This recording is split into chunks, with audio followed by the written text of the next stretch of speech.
What's up, everybody?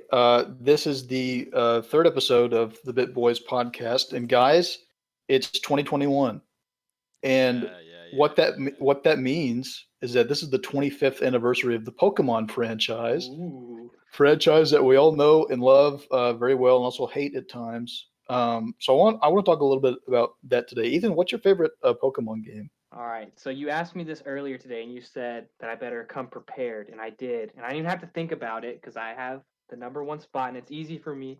It's Pokemon Heart Gold and Soul Silver. Those are my favorite Nice. games. I remember when they first came out, when me and my brother were still little, like we could drive or whatever. So my parents took us to go get them. I think it was right before we went on a road trip or something, and we had just gotten them. And then I played it the entire road trip to wherever we were going, and it was magical.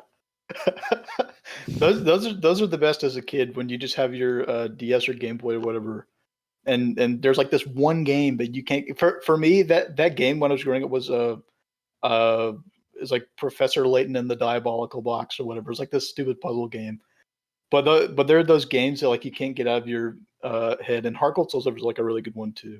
Yeah. Um, For sure. I Chandler, thought it. Oh, sorry, but I thought it was so cool because I never played like Yellow or whatever, where you had your Pikachu wolf that followed you. yeah. And then when I saw my starter follow me, dude, I just it was the greatest thing I've ever saw. I thought it was Yeah, so cool. it's a really good game. Why do you like that game? I think when I was little, the fact that I could see, and then I was super into Diamond and Pearl, right? And I could transfer all my Pokemon, and I think there was some like cool thing about seeing them all like follow you. I just thought that was really cool when I was little. Yeah, I think did Heart Gold Soul Silver come after Platinum and Pearl or Plat? Yes, It it did. did. Yeah. So that must have been like the year after or something. Right. Yeah. It was pretty soon after. I always forget which one is what. Well, I guess always the base generation has to come out before a remake does, right? Right. Yeah, I guess that makes sense. Chandler, what Yeah. about you? It's lame because mine's the exact same one. It's Heart Cold Soul Silver. I really like those, but I like them not just because your Pokemon follows you around, which is really cool, but I like them because it was also when they implemented like the physical special split that generation.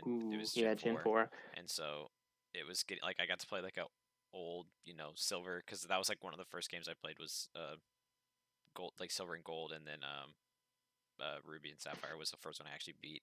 But so I got to play like my first game I ever played, but I also got to play with the physical special split, which was cool. And also it's like really long too, so you can there's all Yeah, those you things in the got gym leaders and both stuff. the regions. Yeah. Yeah. Yeah, like either that's like the perfect game for like a car ride where you can just play and not have to worry about oh I gotta conserve like some parts of the rest of the game because that game is literally like two games a week. You could spend literally probably 60 hours on that game.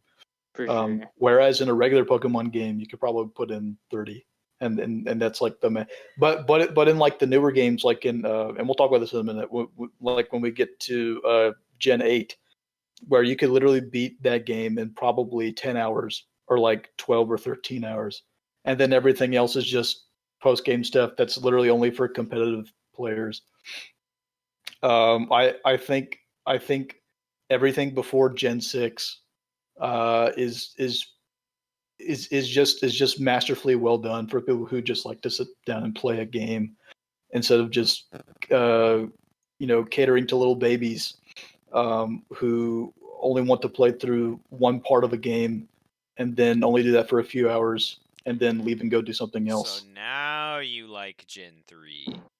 Mm. No, I don't. I don't. I will say I like Gen 3 way better than I like what I played from X and Y, and I like it Yeah. better than Gen 8. But the Um, story in X and Y is good though. Like the is Baby it thing or really? whatever. Yeah. Yeah. With what's it, AZ? Is that what it Yeah, is? yeah. The big tall giant guy? Yeah, Yeah. that one's good. And the thing also is Gen 6 X and Y had the best competitive in my opinion. I loved the competitive in that one with like the mega evolutions, and there Mm-hmm. wasn't so much like with like the um whatever the Z moves or whatever, so that it was like way too complicated, and you had to worry about like what's this guy's Z move, what's his mega, like you have to like you just had to worry about like one mega on each team, and then also like the graphics were really good, so it was just a really fun competitive experience. Yeah, I think so. I think for me, I'm torn between two favorite games, right? Because I've talked before about Pokemon Crystal and how I think Crystal is the definitive Pokemon experience because it builds off of like all the great things about like Pokemon Red, right? All like the actual Pokemon itself, like the just the base formula of like, okay, it's pocket monsters. You collect all these monsters, collect as many as you can, fill out a Pokedex or whatever, beat all the gyms, all that kind of stuff. But it fixed all the bugs that Gen One had. Like, do you guys know about all the bugs that Yes, Gen One because had? Yeah. I've recently played through it again because I wanted to, and I forgot how. I guess because like there's like the nostalgia thing of like, oh, it's cool, it's old, like I don't know, just kind of like all the sprites and stuff just look cool. But the game is so broken, like about the about like the badge boost glitch. Do y'all know about that? I don't know about that one, no. Yeah, I don't know about that one. Okay, so there is when I think after each badge you get it's supposed to like help with the game, I guess, for newer players or something. You get a boost, but the way that it like calculates the boost in the game is completely broken. So I believe Brock is attack, and every time you get hit with like a move that lowers your anything, your speed or whatever, it raises your attack Oh, because really? the way it checks stuff, the way it goes through all that, and it's if you I can't like it's kind of like hard to explain, but it kind of the way it like calculates your boosts and all that stuff is completely messed up. So, and a Yeah, lot of like speedrunners use it to cheese it because you can really manipulate stuff with Yeah, I it. was gonna bring up But speedrunning. Can't you speedrun that game like any percent in like a 30 seconds or something stupid like that? I Because have no you can clue. do I've the never tried to final, speedrun it. you can do like the final battle in like the first area, and you can like catch a 99 uh like Chansey or something like from like a glitch in the very first patch of grass, and then you can also like force your way through a wall, and like it's like so busted, like it's super. That's Well, I awesome. guess that's what you get though when it's like a '90s game. 1996 is when it came Yeah, out. Yeah. yeah. So like it's like video gaming at that time, and even to an extent into the early 2000s was very rough with like the way that they would yeah, code stuff. And like right. one of my favorite games of all time because of how many graphical glitches there were was Modern Warfare 2, because like you could do so many cool things like with your guns and stuff like that, and it made like this like quote unquote trick shotting scene really popular. Right. And so like I think those kind of things added character to games, like with the missing no glitch Hmm. in Gen 1, stuff like that. Like I just think I think glitches to a certain extent add character to video games. If Right. they're so Yeah. perfect that nothing goes wrong, it's kind of boring. It does make it more charming, but there are some things about Red specifically that make the experience so bad for glitches. Yeah, yeah. Like um, c- similar to what Ethan was talking about with like you know like your attack set or whatever. There's one, I think it's focus energy. Focus energy is a move that's supposed to increase the accuracy by like a base percentage of all your moves, I believe. But what happens in red is that that's what it's supposed to do, but what it actually does is it divides your accuracy by 255. So you're never going to hit any move ever again. Right. So like I think Mankey very early on learns focus, maybe like Yes. level 8 or something like that. So Hmm. if you use focus energy in battle with Mankey, you're never gonna hit him ever again.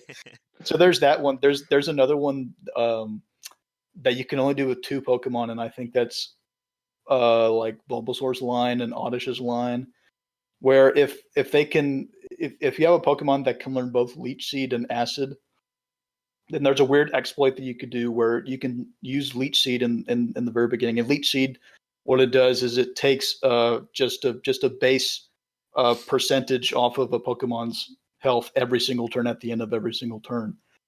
But if you use Leech Seed and you get that base, and then the next turn you use Acid, which uses an algorithm to do like a multiplier of that Pokemon's health and takes it away. what it does is the leech seed and the acid stack, and you get the HP that Pokemon lost from leech seed and acid each turn back to your Pokemon. so That's so stupid. a lot of people who are just wanting to blaze through their game will just pick Bulbasaur in the very beginning and then use leech seed and acid, Well, and you can learn both those moves. I think at like level 10 or something like that. Yeah, it's pretty Well, early. I think you can get acid early on, and then he just like learns leech seed to level 10, which is absolutely insane. piggybacking off like what I enjoyed so much about Gen 6 was the competitive. The competitive in Gen 1 is so unbalanced that it's actually dumb. Like Yeah, it's garbage. it's like that there's no counter to Gengar because like nothing can hit him super effectively Yeah, or something like that. And then there's like He was the only ghost type in that game, right? That his line. yes, I think so. I'm what fairly was certain. he ghosted? Were they ghost and poison? Or wait, were there dual types, or were there only monotypes in Gen 1? I have no idea, dude. I was I think there were born dual in types. I'm 1996, pretty sure so they I were dual never types. So. really got to play Gen 1. Um, Yeah, I you know, think Bulbasaur was grass and poison, so I think they had dual types. yeah. But yeah, it's horrible. But the reason that I bring all that up is that there's a ton more glitches too.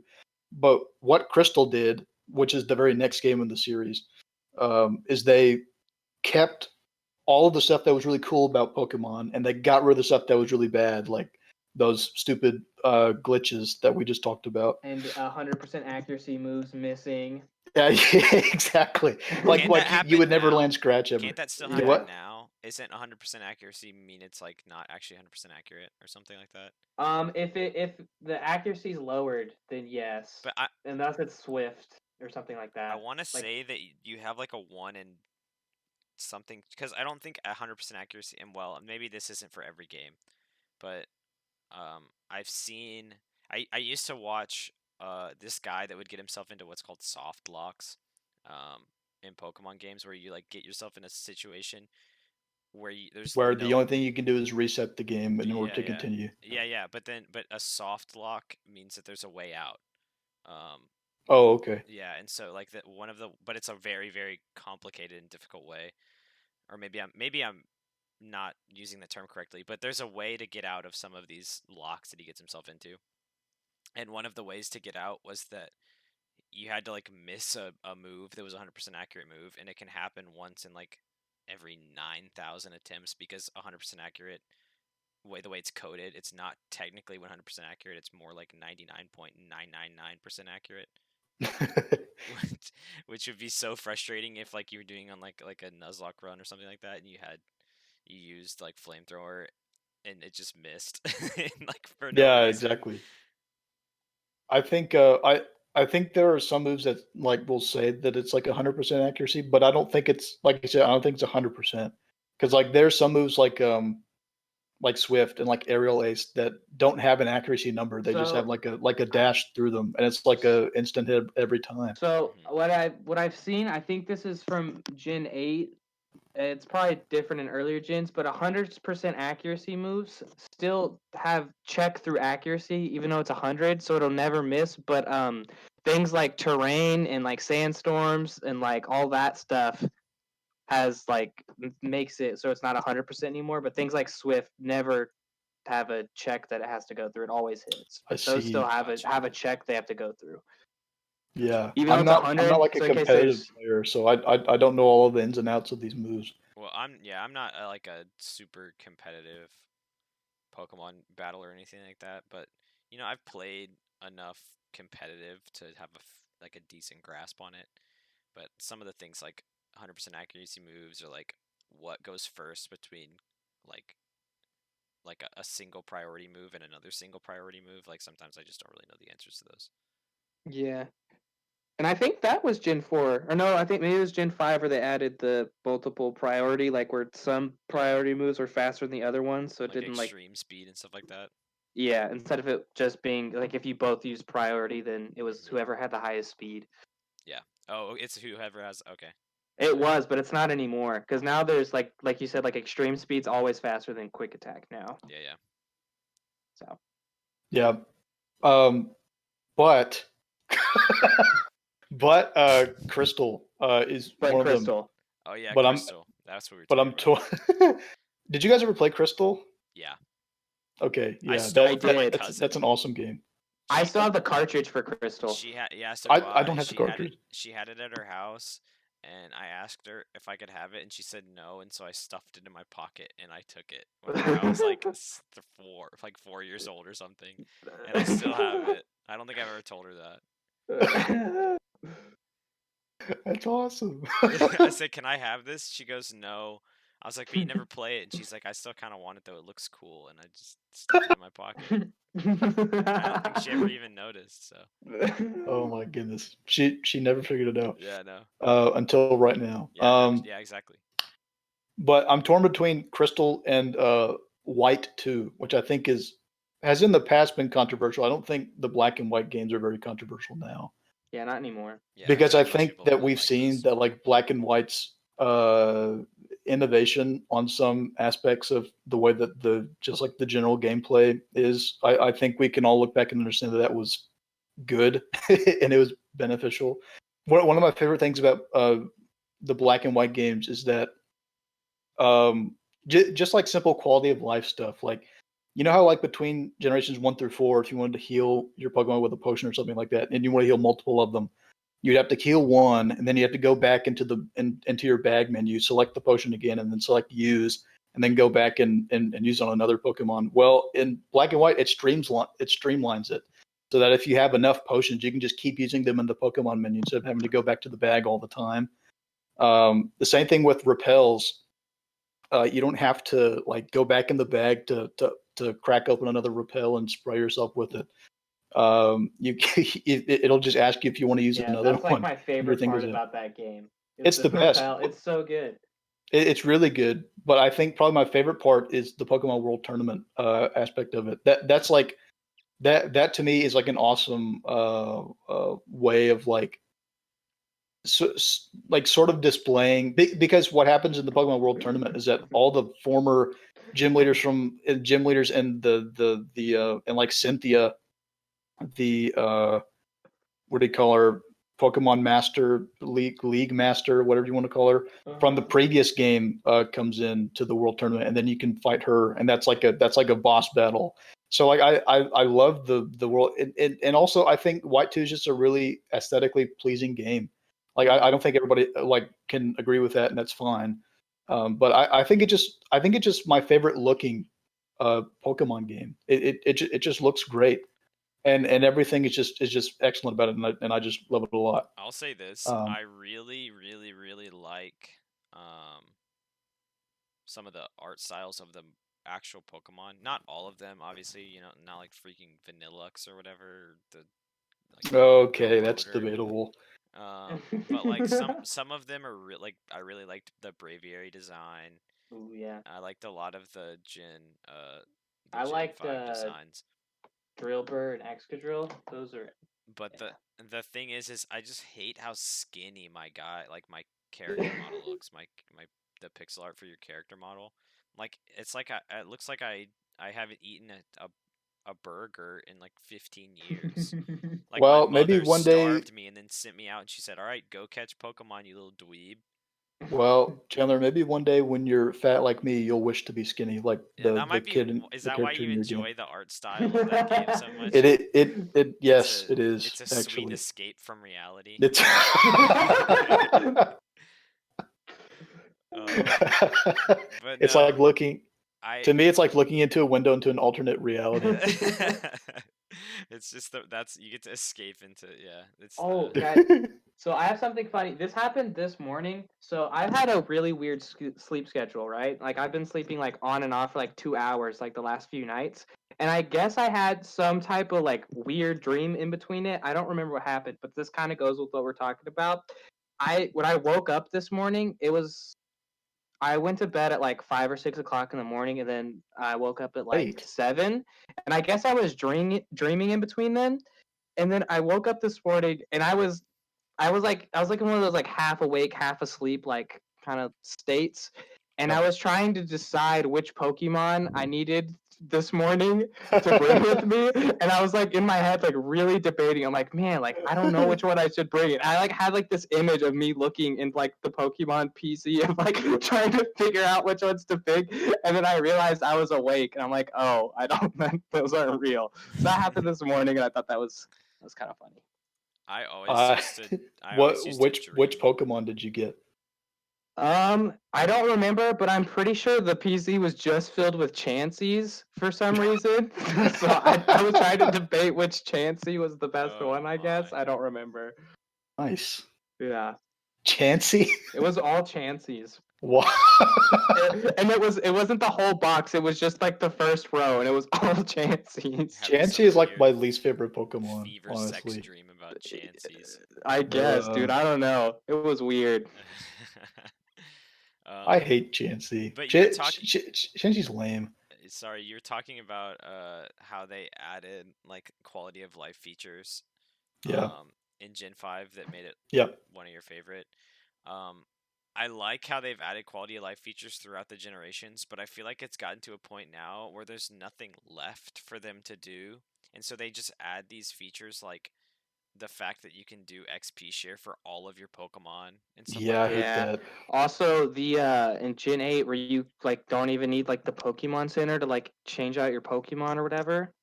I know. Yeah. Yeah. I think that's stupid.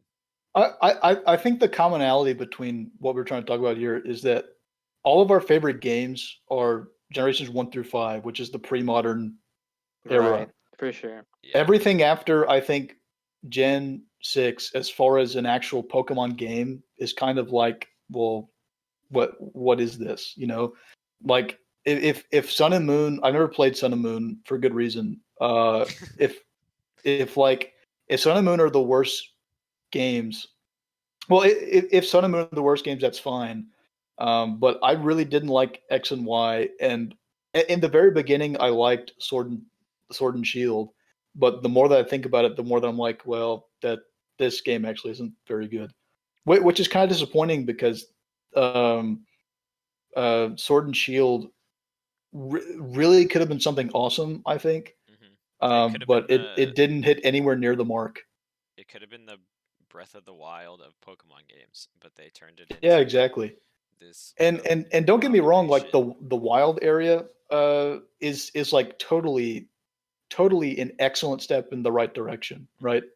Like can we agree on that that's like the like one of the best things ever in a Pokemon game? I really like that. Sure. The only downside about it is it takes out the like the replayability to a certain factor because like it does. It makes it really hard to do like a Nuzlocke or like some sort of challenge playthrough of the game because you just know what you're getting. You know what I mean? You get to pick your team from like it's like they're just already like they're like here's all these Pokemon, pick whichever one you like. Where in the old games, it was like I had to really like if I wanted like a Kecleon or something in Emerald, I had to like do like 50 encounters to get a Kecleon. You know what I mean? Yeah, you had to go to a specific spot on the map that you can only get to by walking a certain area. Yeah, like and also it makes it like I just don't feel as rewarded when I get like one of those like a raw like I remember playing through Ruby for the very first time, and whenever freaking Wally got his Ralts, I was like, that's so cool, I want that Ralts. And I remember going and doing like 100 encounters in Route 4 or whatever it is, and never finding a single Ralts. And then if I do find one, I throw a ball at it and it teleports. And it's like, that's so stupid. But at the end of the day, when I got a Gardevoir or, you know, whatever it is, I can look back and be like, you know what, that's a really cool Pokemon that I really liked having. And that's also kind of why that's like adds to the charm of those games. You know, it doesn't hand you everything, which it's such a lame old man thing to say, like, oh, back in my day, video games were hard. But, like, it's true to a certain extent. Yeah. I think one of the biggest knocks against games like Pokemon is that they're historically extremely linear. But, like, I honestly don't think that that's such a bad thing. Like, there's something to be said for progressing in a video game and recognizing and understanding that you're making progress. Like black and white, like that is I think probably holds the championship for the most linear Pokemon game of all time. But the cool thing about that game is that yeah, it's linear if you just look at the map and you go pretty much in a circle to progress in the game. But there's so many branching paths that are in that the map doesn't show you that are actually in the game, and you can make different ways through the world that aren't just linear. Like you have options, but I think in a game like Pokemon, there needs to be some linear aspects to it because the point of the game is about the progression of your monsters, about making them stronger. So there has to be a linear progression in that sense. But at the same time, there can be a sort of open world aspect to it, which I think they tried to do with Sword and Shield, but it didn't really work out to the way that it really could have. Um, but I don't know. There's got to be some happy medium between a linear progressive story and a way for you to feel like you're not, as a player, just enclosed in a certain area and not able to progress until you do this particular thing. You know what I mean? Well, I'll say this: some of the best games ever made um, are linear. I mean, I don't think there's a single game Yeah. that isn't linear to a certain extent because at the end of the day, they're wanting you to do the things that you're supposed to do. You know, like I could go play Skyrim, and sure, I can go do a bunch of random caves or whatever, or go kill a bunch of dragons or whatever I want to do. But at the end of the day, if I want to actually progress in the story, you're going to be forced to do those linear story missions that require you to do them in order and require you to do them, to a certain extent. Yeah. And I mean, I don't think linear is a bad thing, but when it becomes mundane or when it becomes cookie cutter and like predictable, I think it's a bad thing.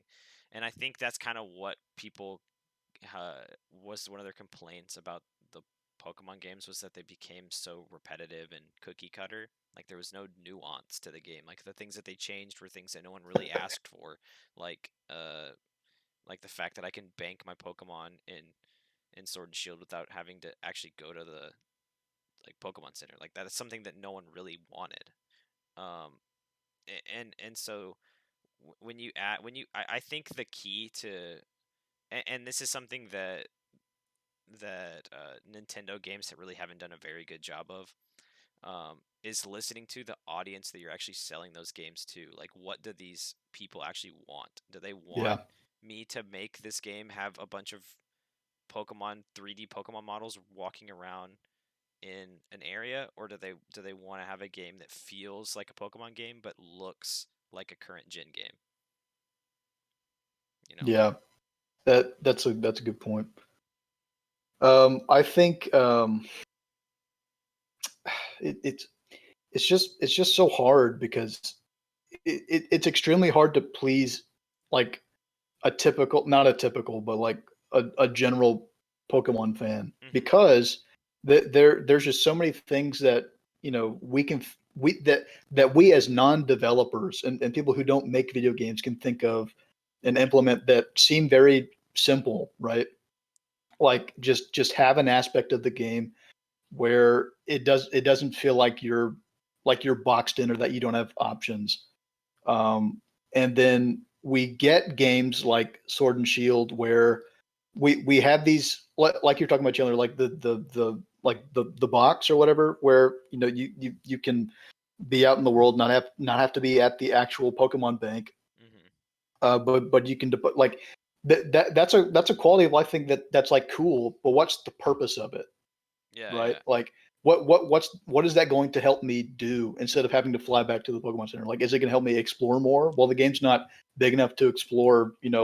Like it's not open enough for me to go like look at every nook and cranny like you could in Fallout 4, like in Skyrim or like the Outer Worlds or something, and just find like these little trinkets and stuff that you can pick up and use for later. Like, there's nothing in Pokemon like that. So there's no point for that specific helpful quality of life thing to be there. It just makes it so that I'm just grinding the game faster or something like that. Yeah. I don't really see the purpose of some kind of and I guess that's the crux of like that's kind of the crux of what we were talking about earlier about all these new implementations that are kind of just essentially pointless that don't really help us do anything. but they're just there because Nintendo's experimenting or something like Well, that. it just feels like the most recent Nintendo games. Not, I shouldn't say all of them, because there's been some really good Nintendo games like Breath of the Wild and stuff like that. But Yeah, for the most part, it feels like a lot of these Nintendo games that a lot of these developers are pushing out are games where they're like, I want you to play my game as fast and as mindlessly as possible. Like I beat Sword and Shield, and I kid you not, in like 10 hours. Like I like it's I understand it's made for like a kid, and I did like everything in that game, and I completely played through the whole thing and beat everything Elite Four everything in like 10 hours, and yeah, I finished that game, and I was like, I don't really want to play that game again. Um, there's nothing that I felt like I hadn't done. There's nothing that I felt like I really needed to strive for. Now I could, if I was really a fan of competitive battling or shiny hunting or something like that, then I can see the replay value in those things. But I've played through gens 1 through 6, uh, I don't know, 5 to 6 times a piece probably. But I just don't see myself playing through Sword and Shield again. yeah. There's no point. It's not the best games to replay are games that are linear, like where you're actually progressing through like a thing, and there's no thing that you have to constantly travel back to or whatever, like the wild area. That like Mm-hmm. I think Sword and Shield is more of a game for people who are just going to use one save file for like the next year or something, or until the next game comes out, right? Because Yeah. there's no point to make another save file for Pokemon Sword and Shield because there's no incentive to go replay that game for anything. Like there's no decision that you could have made that you didn't make in order to sacrifice another thing and go a different way and like branch a story or anything like that. That's not how Pokemon games generally work. Um, so there's just no point in replaying a game like that. It doesn't give you any sort of satisfaction when you beat that game. Right. Yeah. Um, and I mean,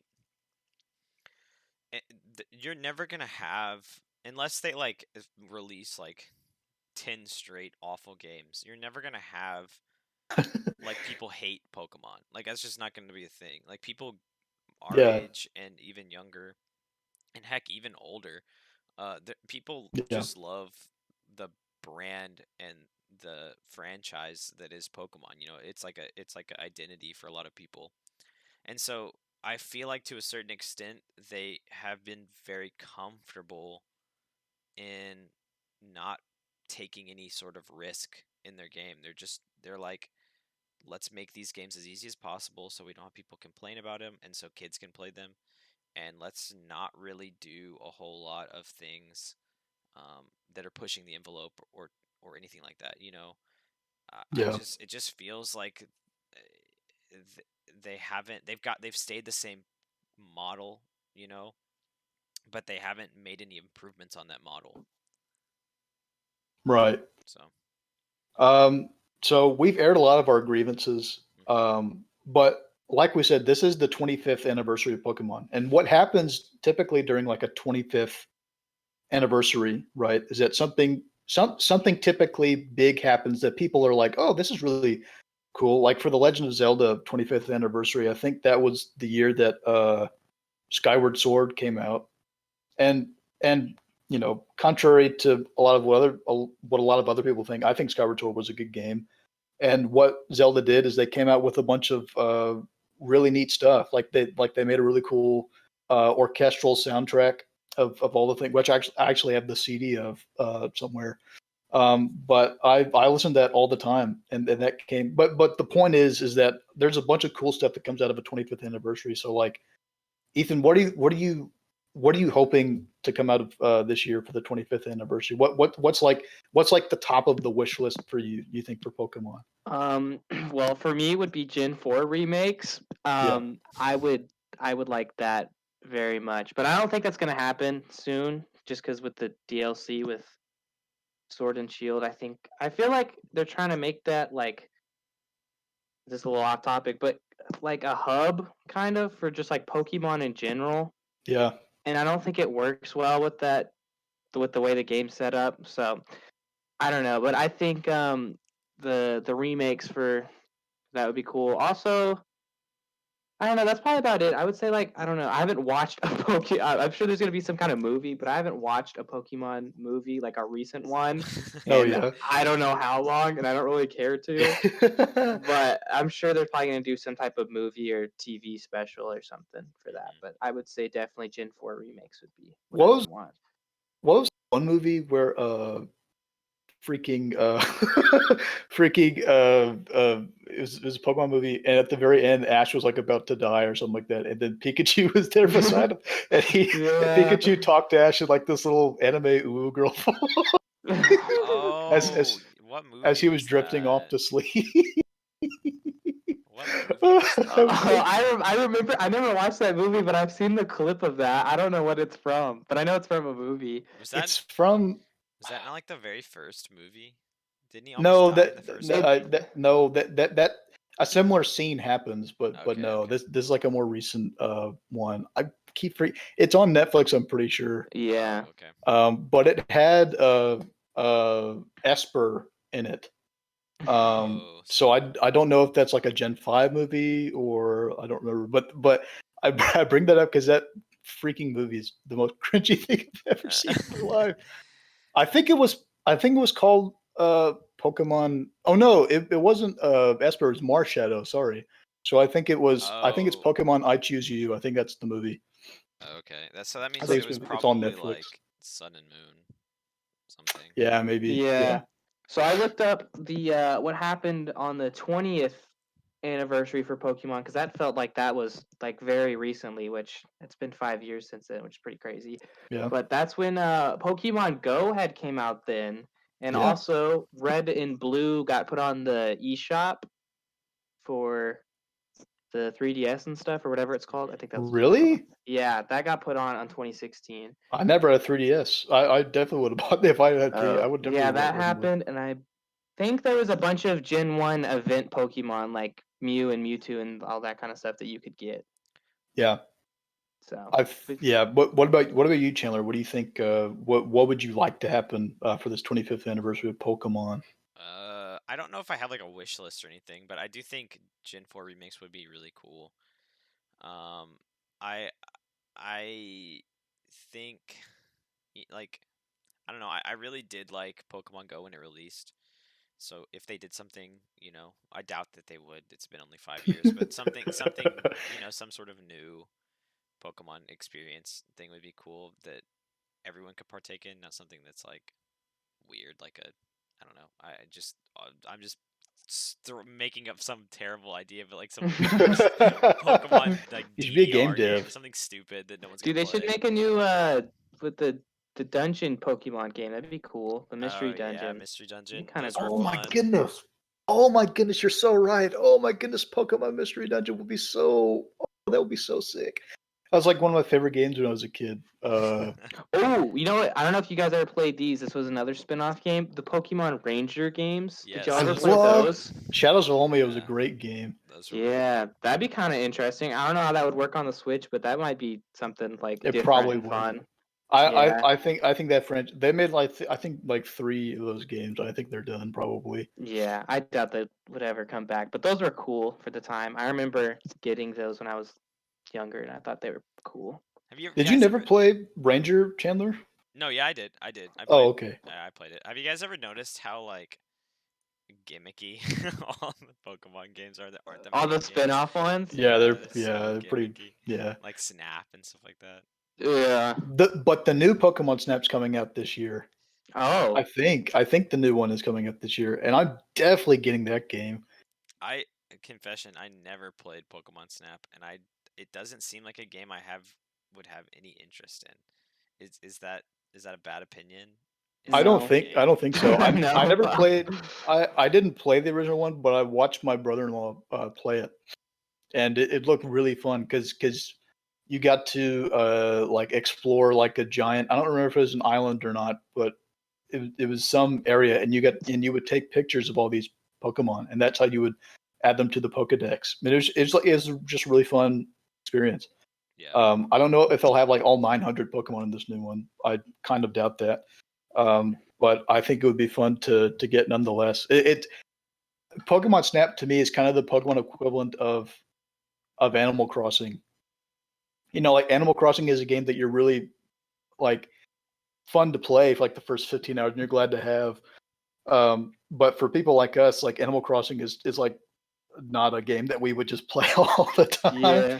Like like me and Chandler, I think played Animal Crossing like a couple times, or something, or we tried to like connect to our islands or something like that. Yeah, Nintendo But Online is so bad. it's really It's bad. so hard to stay connected. But after that, I just kind of lost interest. Like I think I actually played like maybe 15 or 20 hours of that game, and It's I one of just those games lost that you have to interest. like it's like you have to It's a chore simulator. well that but it's like you have to like motivate yourself to play, you know? Yes, yeah. It's kind of It, like it, it gets to a point where it's like a grind. Like you're just doing the same thing over and over again. The best thing I could compare it to is like playing RuneScape. Like I love playing old school RuneScape, which ironically I'm playing it right now. But it's well, like very professional. Thank you. Yeah, but it's Chandler. like you have to like motivate. You have to like set goals and like motivate yourself to play it, or it gets boring. Yeah. But I think my favorite thing about RuneScape is that if you break down the word RuneScape, it's actually run escape, yeah, because and it's actually run escape away from this horrible game. no, it's not horrible. Um, It says run. It's run escape away before you get addicted and ruin your life.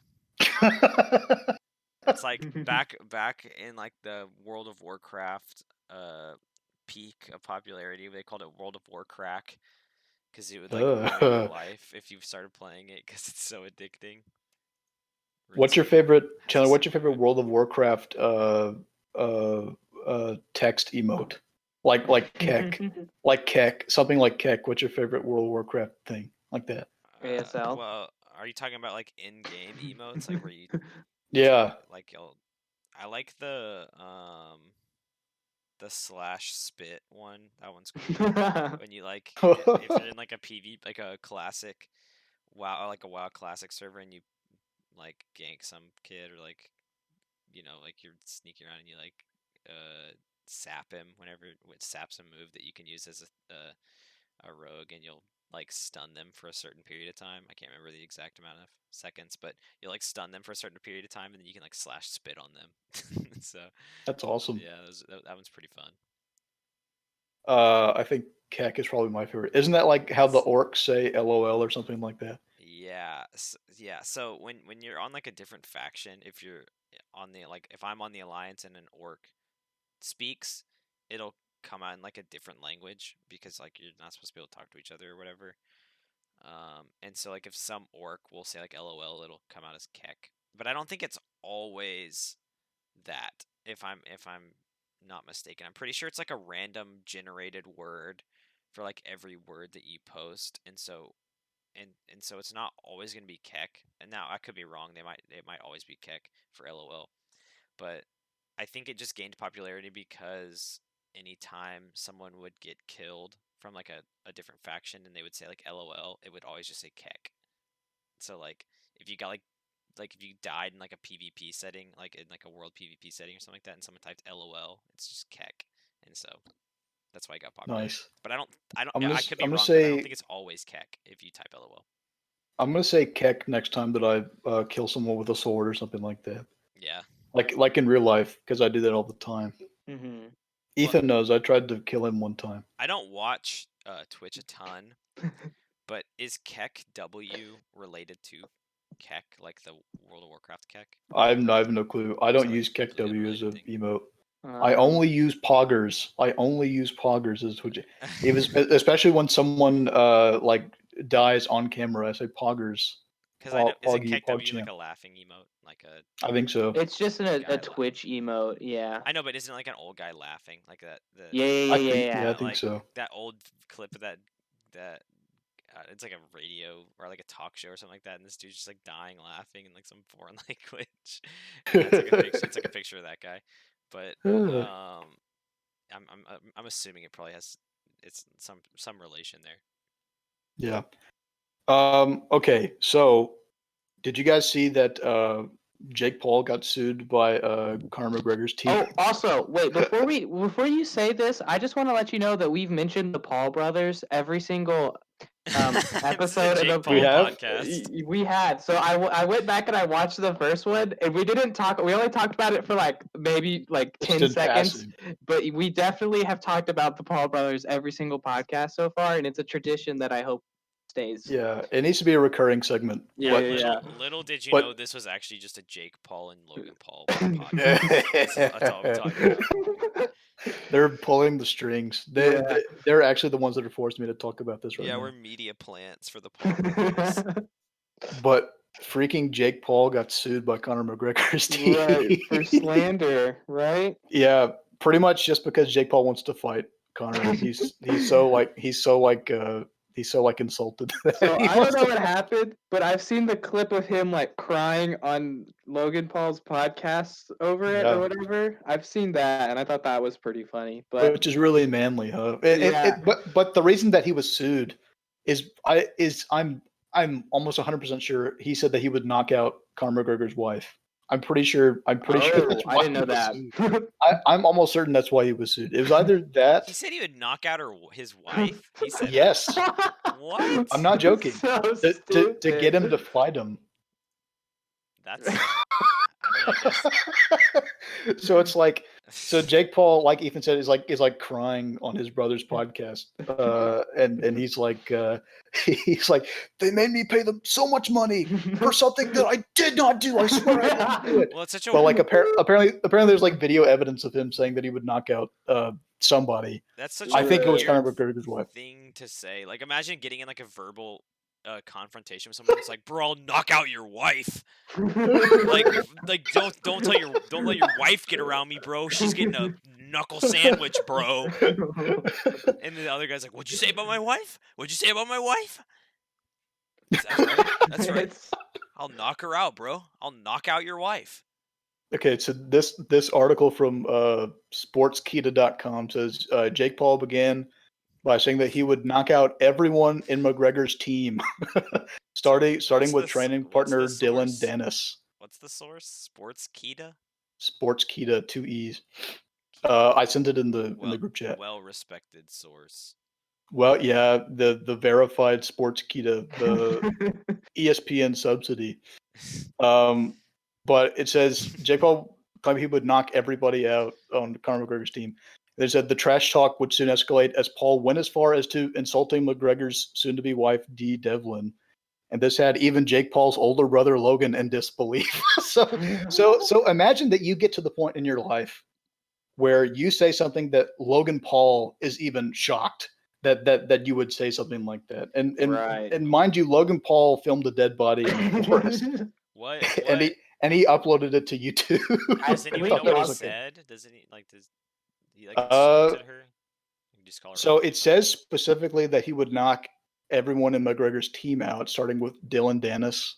So maybe he didn't say he would knock out his wife, but it did say that he insulted his wife. Also, I'm sure all those Instagram videos that he's put up of him, I don't know, just like I think that would like be able to like on terms for suing of like ruining someone's image per se. I don't know what the best way to put that, but just like the way he's trying to get the fight to happen, I feel like there's more than one thing that you can sue for slander than just what he said off that. But and then Jake Paul's defense, like somewhere, I don't know if he tweeted or whatever, but Jake Paul's defense was, well, Conor McGregor trash talks people all the time. It's like, well, yeah, but you don't say you're going to punch out somebody's wife. I feel like that's like a peak. Like if there's like the peak of trash talk, it's like, hey, I'd knock out your wife. Like that would definitely raise some eyebrows, you know? Mm-hmm. Like, could you imagine like Michael Jordan like saying like I'm gonna knock out your wife to like Muggsy Bogues or something like that? Like that would definitely. This is the tangent, but I'm sure that has happened on an actual 70s, 80s NBA basketball court. I'm actually 100% certain that has happened. But anyway, so there is no just for disclaimer, there is no fight that's on between Jake Paul and Conor McGregor, but I hope that there is, and I would like to see Conor McGregor destroy Jake Paul. That would be nice. That would be very nice. That would put a smile on my face. I will say that I loved watching him cry. It was really funny. Like, it was way funnier than it should have been. You have to be a pretty unlikable guy for like everyone to rally behind Conor McGregor, because Conor McGregor he's not a very likable person. Like, no, he's kind of a jerk as well. Yeah, but like Jake Paul is on like another level. Like everyone's exactly like I guarantee people that hate Conor McGregor are like, yeah, please knock this kid out. Right. I specifically don't like Jake Paul because he has more money than me. He's hotter than me. He has more money than me. Exactly. He was on Disney Channel. Oh no, Liam, you forgot the real reason why you don't like him. It's because he has a hot dad. That's true. It's true. Greg Paul is is a very handsome man. Right. I actually have no idea what he looks like. I just remember you mentioned that last time we did this. Oh, you did? Yeah, you mentioned something about Greg Paul. Yeah, did I? My dad's name is Greg. Yeah. So he drew the very astute comparison there that they have the same first name, and so he asked me if I was related to the brothers. Chandler, what if Greg Paul was your dad, Chandler? I don't know. I'd probably beat up his wife or whatever. I'd punch his wife. Or someone's wife, you know? Maybe just no wife in particular, just someone's wife. Just a wife. Just beat a wife. That's gonna be the new trash talking whenever we all do our 2v2s on the new 2K. Oh. I'm just gonna be saying that to Chandler after we win. We're just gonna say we're gonna beat up your wife. That's not fair. I'm the only one with a wife. I know, it's perfect. All you virgins don't get the luxury of having me beat your wife up. This is horrible. Don't come at us, wise for America. Don't come at us. We're just kidding. Cancel us, Twitter. I'm just joking. Okay. So I think the time is drawing nigh. So I want to close with basketball stuff this week. There's not been anything like particularly awesome about the NBA this week. I will say that the best thing about this week so far in basketball for me is that I'm absolutely crushing Chandler in fantasy right now. Yeah, what is that? Like, first off, the thing, it's like Sleeper's messed up and it won't let me pick my games, because I swear I picked 2 games. Okay. Nope. Yeah, no, nope. I'm dying on this hill. I picked 2 games, one of which was a Michael Porter game where he got 38 points, and it didn't like. And then like later in the week it goes, you still haven't picked your game. It's like, what? I swear I picked the Kings is the game that I wanted him to play, and in that game he dropped a 30-point double-double. So we're really I'm gonna have to go back, since I'm the commissioner. I'm gonna have to go back and edit that loss and change it to no. I believe the person that I'm up against only picked games for their starting 5, so I won, like, I'm winning by a lot, so. Yeah, I think well, what happened to Chandler too is that you picked Tristan Thompson to play this week, but on a game that he actually just sat out like an hour before before the game actually started. Load management. Yeah, for load management. I think it was against the Grizzlies, and he just didn't play that game. That was the game that you picked him to play. So.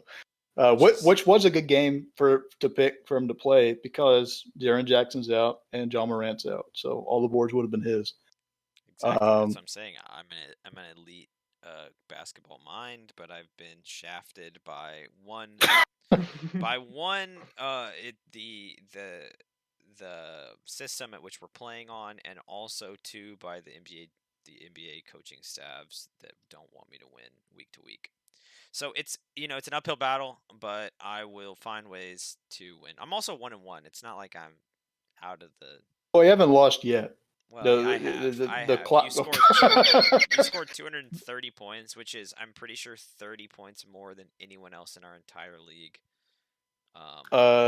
This week, yeah. I think. Well, no, I think whoever EM Wright has scored 20. No, I think last week he scored 220, something like that. I think I did. I think I scored 220 last You week. did? Okay. Well, next week I'm up against Caleb Thetford, and that's another easy That's a win. guaranteed win. Oh, No, I want to I play scored against 2. Caleb. You'll play against Caleb sometime. You'll play against him sometime. Oh, that'd be my favorite. But then I have you in 2 weeks, Ethan. So you better watch out. Ooh, yeah. You better watch out. I already told you I'd give you all my players for 1 draft pick. So Yeah, give me all your players except for Trey Young because his hair is just yeah, horrible. you don't like his hair. Yeah. He's been kind of killing it though. Trey Young. Mhm. Who is? MVP? Trey Young. Oh yeah, Trey's going insane. I need to change up my. I have a couple players that I've been like picking games for that are just useless, so I need to switch them out, and I think I'll be better next week. But it didn't really matter. I'm also the only one in our league who actually made a name for their team. Like Chandler's name is Team Chandler H, and Ethan's team name is Team E1 Hand B, which I guess supposed to be Ethan Bowman, but he substituted a 1 for a T. Yeah, but I then guess. my team name is the Scooter McGrubers, and like I thought that was pretty creative, and I thought everybody else would make a name for their team, but I they haven't didn't. even seen that. But yeah, but now I just look like a fool, I guess. But No, very I think soon, it's cool. very soon, I'm going to be at the top of this freaking leaderboard, and also, is Cheeky Mate Cortland's fiance? Yeah, yeah. Dude has not played. He hasn't even. He didn't even pick any games. Well, I'll say for this anybody to play about this week. Quentin. He also we're in a fantasy football league, and I'm pretty sure he also doesn't set his lineup most weeks. And also when he drafted, I'm pretty sure he like auto drafted for like 3 whole of like the first 5 rounds. 3 of them he just auto drafted, which Freaky. is What's it? LaMelo Ball, like his second pick. yeah, which is like a real recipe for success. He picked James Harden and LaMelo Ball. Hey. Then like Robert Covington. Oh my goodness. I don't think there's anything like very special that's going on this week. I will say that I picked both The Rockets, Darius. John Wall, the Rockets The won without 28 James point Harden. game. Yeah. Yeah, well, I'm saying like nothing crazy like that. That's just a normal game for John Yeah, but they Wall. beat the. You know what I mean? Okay. Okay, Liam. Okay. That's just a normal game. You know, Well, he just waltz in there, put up I 28 mean, lead. you are the true Rockets fan now. So I am the you true would Rock. know. Yeah. Yeah, yeah. When, Hey, who's your when he favorite Rockets player? when he scores 79, come back and we can talk about it. But until then, it's just another day at the gym for him. Okay. But I started both.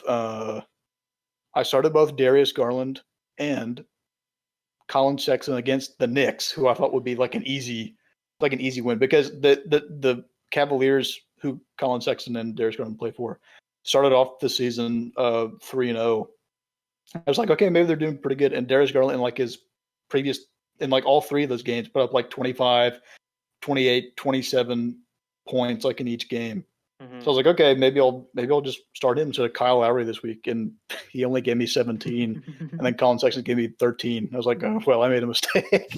And then Kyle Lowry, the same game that the same day that I picked Darius Garland to play, put up like I think 28 points. So I was like, well, whatever. Yeah. So I've learned from my mistake, I guess. Yeah, I've been starting Laurie Markkinen, and he gets me like 6 points or whatever every week, so he doesn't need to be a starter anymore, and I just keep forgetting to change it. So Yeah, but honestly, Nikola Jokic, oh my goodness, been playing out of his mind since the season began. He got me 50 points against the Rockets. Now, granted, DeMarcus Cousins wasn't playing, and the only person that was comparable to him in height would have been Christian Wood, and even then he's like 2 or 3 inches shorter than him. Yeah, the Rockets have pretty mediocre interior defense, which has been evident throughout the season so far. Yeah. So that was a pretty good matchup for Jokic. But during that game, he had 19 points, 12 rebounds, and 18 assists. 18 assists. That's stupid. So he just went insane. He just went nuts. And the thing about it is that Jokic is playing out of his mind, but the rest of the Nuggets are not playing extremely well. Like they're not able to defend almost any team. Like Chris Paul the other day carved them up. what they were trying to do. I watched like the first quarter. What they were trying to do is when Chris Paul would go into like a pick and roll with DeAndre Jordan or Jay Crowder or something like that, what Jokic would do is he would step up, and he wouldn't drop, which is what he should have been doing all game. But he would step up to try to double the ball man. He tried to double Chris Paul, but after like 5 or 6 minutes, Chris Paul figured it out, and he's like, okay, so I'll just throw it to the guy in the corner, and we'll get a corner three. And that's what happened like for the rest of the game. They got destroyed. So the Nuggets can't defend anybody, but their offense is absolutely elite and almost unstoppable. I mean, it wasn't that kind of how it was last year too. For all the things it was, Jokic is but really good at, the he's X factor for them is that Jeremy Grant left, and Jeremy Grant was kind of an underrated defender. He could defend almost anybody, and he was extremely versatile in the way that he could defend. And so losing him was a huge blow to their defense. They also lost Torrey Craig, who was a pretty good wing defender. So they just don't have anybody outside of like Gary Harris that's like a really solid defender. And he's shooting like 1% from three this year. Exactly. All of Gary Harris's offensive numbers have just declined ever since he began in the league. But he's always been pretty consistent on defense. But it's just not enough because he's like 6'3" or something like that. The Nuggets just really need another big man to go with Jokic that can hit the three, like a defensive mind. Which I don't even know if that person exists. Anthony Davis. Let's put Anthony Davis on the Nuggets.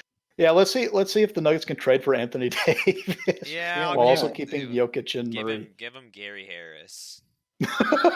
Gary Harris 1 for 1 for AD. See if the Lakers bite.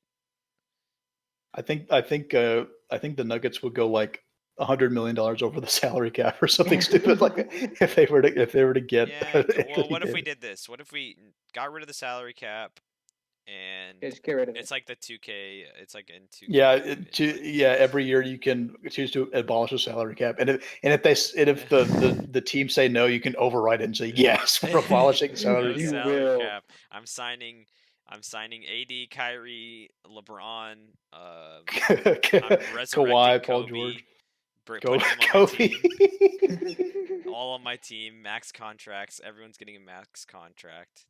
Oh my goodness. But yeah. Well, I think that's all for basketball. Is there anything you guys wanted to say before we wrap this thing up? Happy New Year. Oh yeah. Happy New Year. And Happy your, New Year. loved ones. Hopefully it's a good one. That's kind of a stupid holiday, isn't it though? Not if I get off of work. Then it's well, but it's just another marker in the slow march towards death. Shut up! You're like that girl that I sent a video of. The girl what? on YouTube.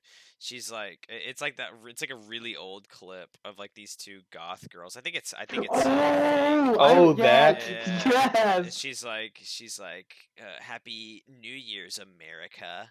Just me and my friend Michaela here talking about how it's just 1 year closer to death. Which, fair point, but no need to be so blunt with it.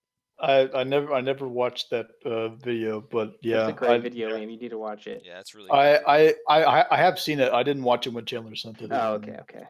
But yeah, I know what you're talking about. But yeah, I also don't. Yep. Okay. Yeah. Well said. Couldn't have said it better myself. Couldn't have stuttered better myself. Stuttered better. Okay. All right. Well, I think that's it for us. Thank you so much for watching. Ethan, say bye. Bye.